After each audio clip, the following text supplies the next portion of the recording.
Hey, welcome. Today we're diving into a really cool medical mystery. It's all about nitrous oxide, laughing gas.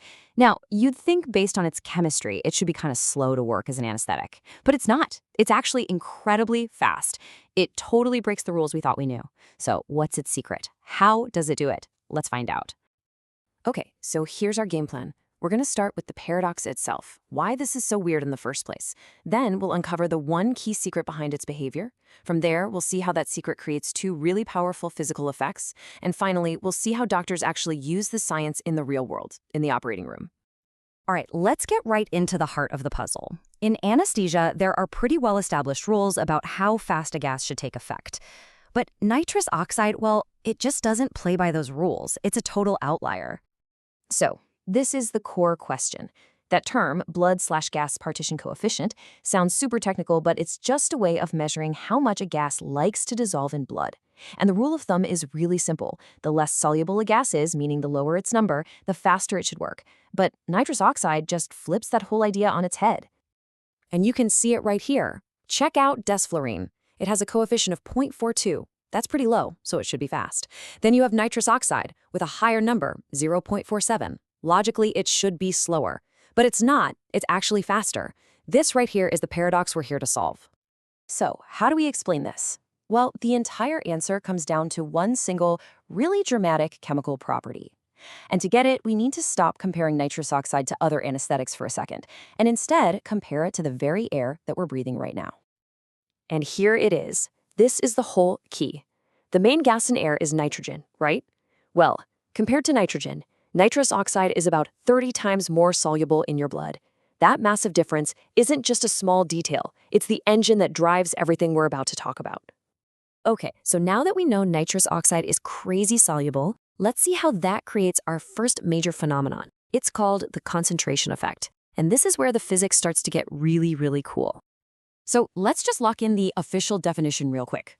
The key things to notice here are disproportionately rapid and in high concentrations. What that means is it doesn't just get into your system fast. It gets in way faster than it should, but only when you use a whole lot of it at once.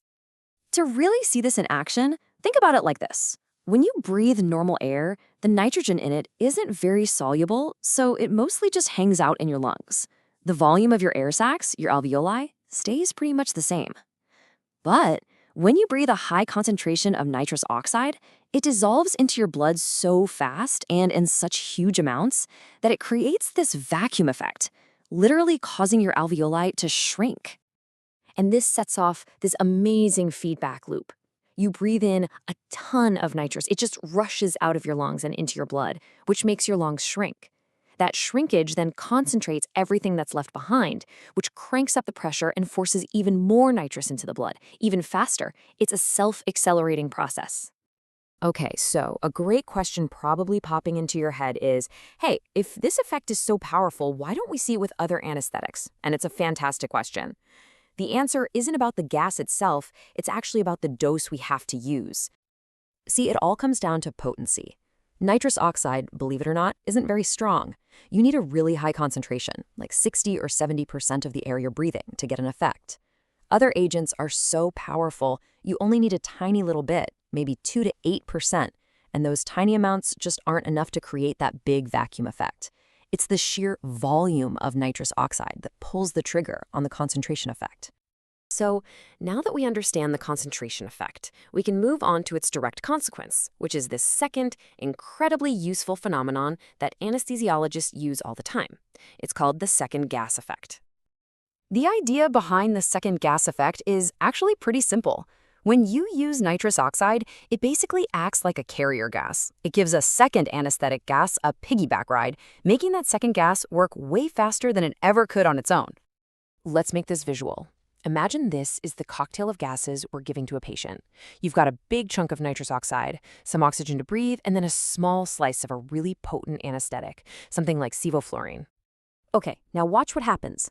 That concentration effect kicks in, and that huge volume of nitrous oxide gets sucked into the blood. As the total volume in the lungs shrinks, look what happens to the other gases.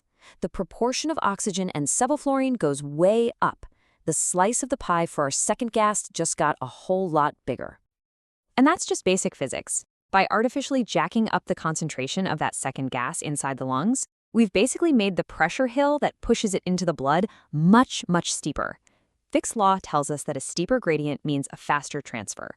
So that second gas gets a massive speed boost, all thanks to the nitrous oxide. So why do we care about all this physics? I mean, it's cool, but what's the point? The point is, this isn't just some interesting fact for a textbook. It's a technique that has a direct impact on how patients are cared for in the operating room. This is where the rubber meets the road.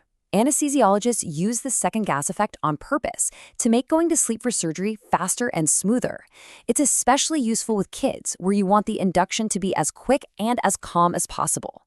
By using a nitrous and oxygen mix instead of just an air and oxygen mix, they can get that primary anesthetic to work much, much faster.